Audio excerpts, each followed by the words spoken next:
Hi, this is John Ryan with Team Handball News, and with me is Gary Phillips from the West Point Handball Club.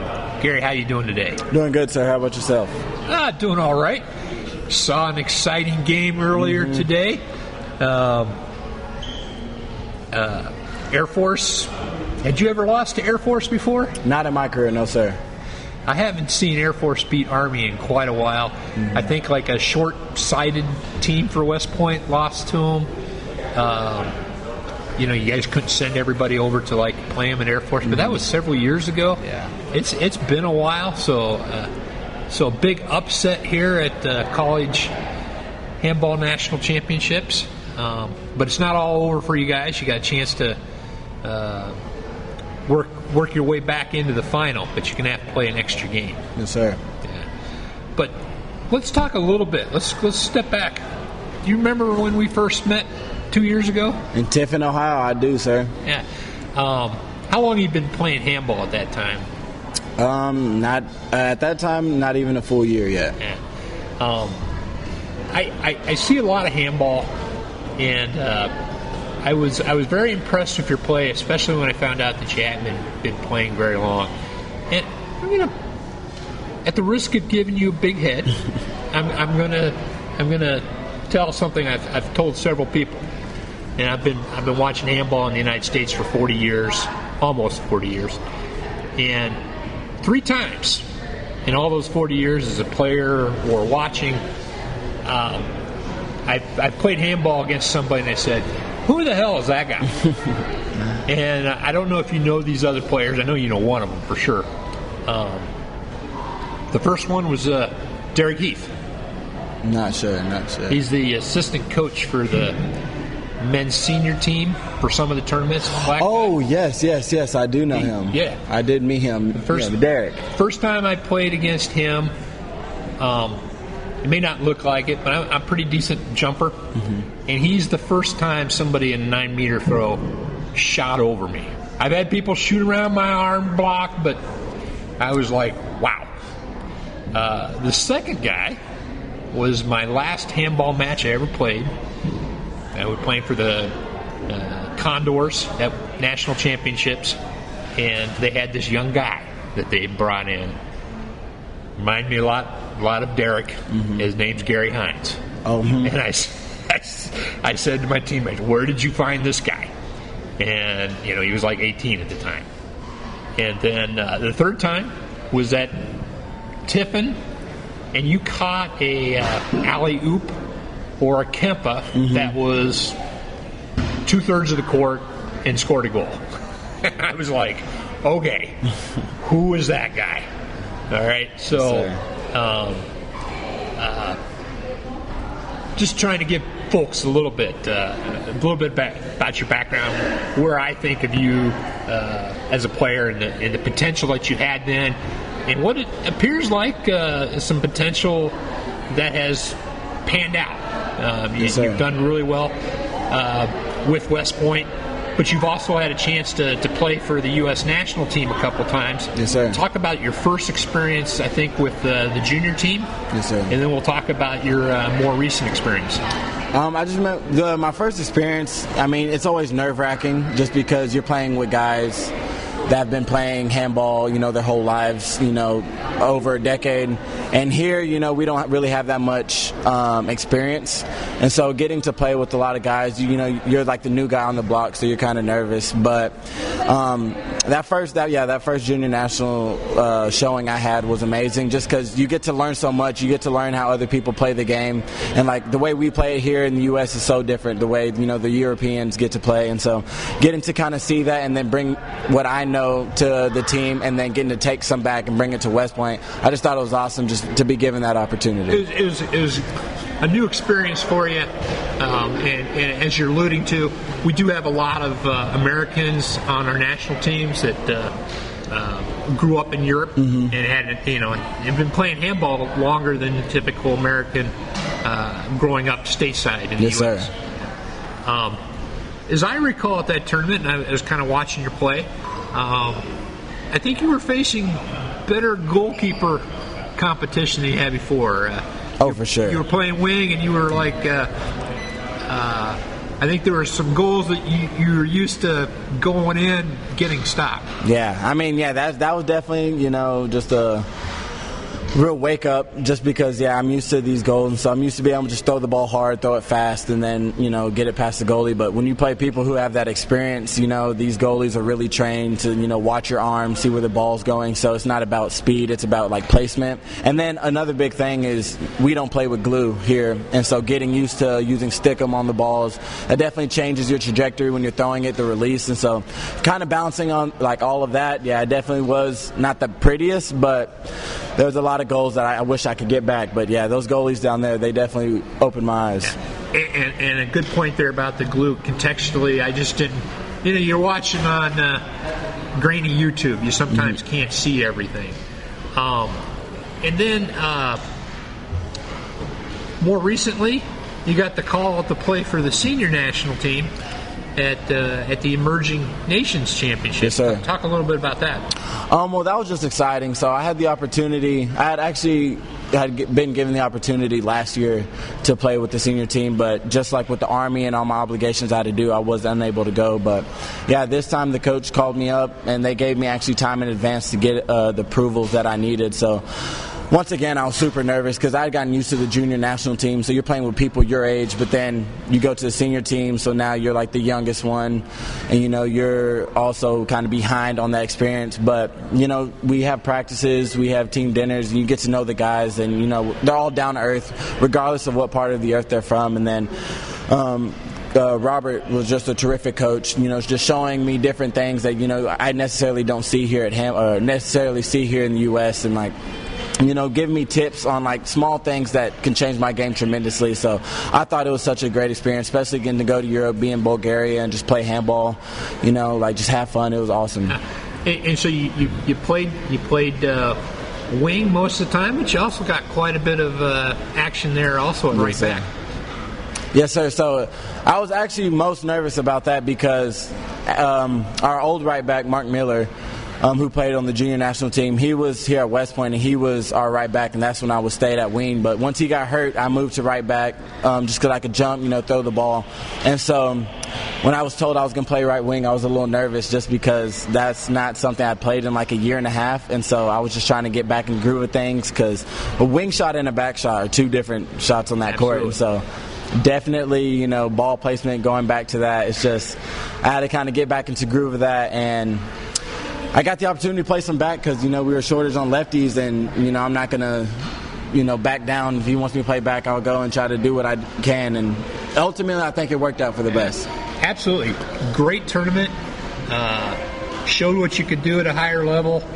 Even got selected for the All-Star team. That was very surprising to me, actually. I was not expecting that because before the ceremony, they had went over to the side with all the teams and had told the people who made the All-Star team, and I didn't hear my name. And so when they got to the right wing and they called Gary Phillips, I was talking to my teammates, and then I was like, wait, did they just say my name? So I was kind of late walking out there, but it was definitely an awesome experience, some good hardware I got to take to my mom, so I know she was happy about that. Yeah, and contextually for people who don't fully understand handball in the U.S., for someone at a college program to just be playing with the senior national team and then to make an all-star team, that's unprecedented. Yeah, that speaks really well for your progression as a player. I forgot to get a little bit more about your background, so we're going to kind of backtrack a little bit, and then we'll go forward to what we just discussed. Where are you from? What sports did you play growing up, and how did you end up at West Point? So I'm from Van Buren, Arkansas, a small town in like northwest Arkansas. Grew up playing football, basketball, soccer, running track, all the sports a typical, high school athlete would do. And I was actually recruited to West Point as a quarterback. So that's where I got, I guess my throwing abilities, you can so say. So I came to West Point, played football my freshman year, and then I decided to, take a step away from it. I think I'd just been worn out with the sport and was looking for something new. And so I had some seniors when I was a freshman in my company that was on the West Point club team, and they're like, well, Gary, you can throw. You maybe should come out for handball. And I was like, I've never heard of that sport a day in my life. Definitely not in Arkansas. Yeah, and let me back up a little bit. Getting recruited at quarterback for a Division I football program and Army, Army and Air Force, they're Division I, maybe a little bit lower on the pecking order, but did you have other schools show interest in you? Yes, sir. I had a majority of all the Ivy League schools because I had pretty good grades, and then some smaller D1 schools near my hometown in like Arkansas and stuff. And I mean, my high school wasn't the greatest football, but I had enough like film, I guess, to get me some of that. Did Air Force give you a call? So I had committed to Army before they gave me a call. So Navy offered me first, and then once Navy offered me, Army started talking to me, and then they offered me, and then once Navy and Army had both offered me, then Air Force was trying to get a hold of me, but I had already committed to to Army at that time, so I never got that. I never got the official offer. And then the Ivy Leagues. They don't play Division I football, but they generally set things up so that they're expensive schools, but they generally have stuff covered pretty well. They play pretty decent football, so that would have been an interesting possibility. Yes, sir. Yeah. But you come into Army Division I program, probably multiple quarterbacks. Yes. There's a quarterback that I'm assuming he's in your grade. He was considered for a Heisman Trophy. So a lot of competition. Now you said it sounds like you were a little bit burnt out on football, but you had that opportunity to try something new. Yes, sir. Let's go back to that part of it. Yeah. So again, there was a senior, so everybody at Army has to play like a intramural sport essentially, and so we have intramural handball. And so after I quit, I had to be on another team, so I joined like my company's team, and I was pretty good at it. Still didn't know the rules because intramurals versus like the way we play here is two different things, but you kind of get the gist. And so my sophomore year, I decided, I want to be on an official team again, so I decided to try out for the West Point handball team, and then I made the team. And I was originally at back, and then I think one of our persons, I was at back for our gold team, but then one of the persons on our black team got hurt that was at right wing, and they were like, all right, Gary, you're a lefty, you can shoot, come out to a tournament with us. So I went to the Chicago showcase tournament, and I guess the right people were there, and we had Mark Ortega at the time, so he kind of gathered some film, and I played fairly well, and so that's what gave me my opportunity to play with the junior national team. I had played 5 games of handball ever in my career, and then they're like, all right, we want you to play with the national team. So you can see my surprise and excitement with that, but it was definitely a crazy time. Yeah. So you're a senior now. You're wrapping up your handball career. You got college nationals. Here you guys going to club nationals. Yes, sir. So that's interesting with some of the requirements for the teams in terms of roster. You guys lost to Air Force, but who knows? Maybe you'll come back here, get back in the final college nationals.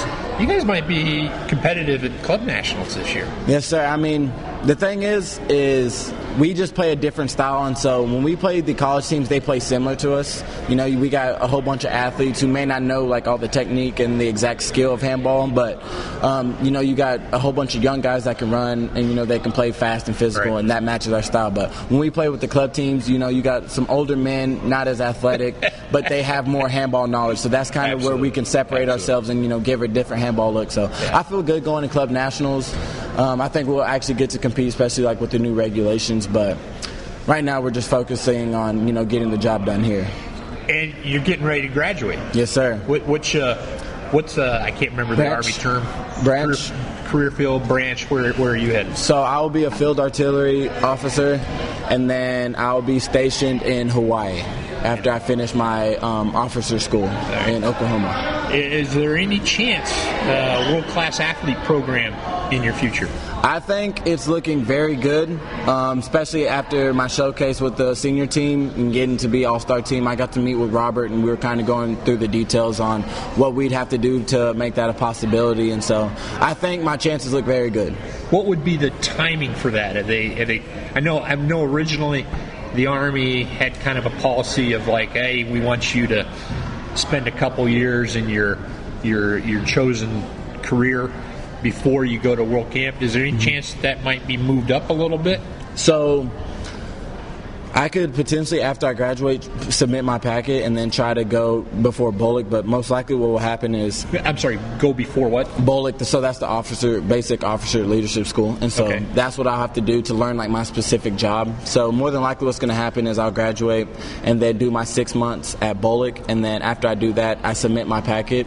And then instead of like going to my unit, I'll get to like play with the national team and go train in different areas. And whenever they need me, I'll go up. Nothing against Hawaii; it's a beautiful place, but it's I don't think they play much handball. No, there. Definitely not. Mm-mm. And if you could get assigned to Germany, or if they just say, "Hey, we're going to have you do world-class athlete program," I think you have shown enough that I think a club would have some interest in you as a player, certainly developing you as a player. Yes, sir. I was just talking with Greeny with Pittsburgh, Zach Greenfield, and talking a little bit about how sometimes great guys working with the dual citizens and stuff, and the coaching staff too. Mm-hmm. One of the things I've talked with Coach Hedden and some of the other coaches is you got to remember, even though Gary Phillips is 21, 22, in handball age, that you're used to, he's like 15, 16. Yeah. All right. So sometimes it's hard. Sometimes it's hard for Europeans to wrap their heads around. I know there has been video shown at college nationals, and there'll be some Russian guy coming in. How old are these? Somebody say, well, they're 18 to 22, and they say, that's pathetic. They don't know how to play handball. Yeah. It's just a different way and a different timing in terms of learning the sport here. Yeah, I mean, you got a lot of people who, like I was, like never played handball in high school or didn't even know what it was, and then you get to college and you see the club, and so you got a lot of people who are playing handball for 2, if they're lucky, maybe 4 years, and then by the time most people graduate, they're starting, careers, and they kind of put it away. So when people are finally starting to pick up the sport, they're leaving it also. So I think that's the biggest thing, is like trying to get handball on a path where we can keep on developing the players so that we can compete with the European teams. But it's like when people start to get the hang of it, they're done with school, they're done playing. Yeah, I would like to see more guys continue playing after college. I mean, that's what I did. And then having select players, you got Army commitments, but, why not have, somebody from Ohio State or North Carolina or Pittsburgh, without that commitment, being able to go overseas, get an opportunity to train a level, see what they can do. Yeah. And keep in mind that their development might be different from what they're typically used to, but they still have a lot of potential. Yeah, I mean, a lot of it just comes with getting that experience and getting to train, on that high level, because I don't think I'd be half the handball player I am now if I didn't get to go and play overseas with, the junior and the senior national team, just to get to learn from, people who've been doing it a lot longer. And so, like, having the opportunity for, like, us, people who are in the States, especially, like, the college scene, to get that opportunity would definitely change, like, I would say the trajectory of where handball is going in the United States. And something I don't think you might not fully realize until you actually experience it. Going on a national team trip is a great 2.5-week experience. Playing on a club team with a good coach, teaching you on a daily basis, going against top goalkeepers, especially as a wing. You could see a trajectory of improvement that's really, really high. Yeah. I mean, yeah. I mean, that's what I got to talk to Drew Donlin, because he did the WCAP process, but for the Air Force. And he told me, like, that's what he got to do. He was in Germany and Spain, and he was playing with these club teams. And, you know, he's practicing once or twice a day. And he said he loves his coach. He stays in contact with him. But playing at that high level all the time and getting that experience, it only makes you better. I mean, you know, when you're faced with that, you know, you can't help but get better and learn some things. And so I think if we had that opportunity, it definitely would help. And I had no idea that Drew was going to improve the way that he did. Oh, yeah. So lots of, hopefully, great future opportunity. You got the rest of this tournament, and hopefully into WCAP, maybe 2028 on the US That's the goal, team. but yes, sir, we got to just keep our eyes one day at a time. All right. Well, Gary, thanks for sitting down. Yes, sir. And Thank you good for luck having with me. the rest of the tournament. Thank you, sir.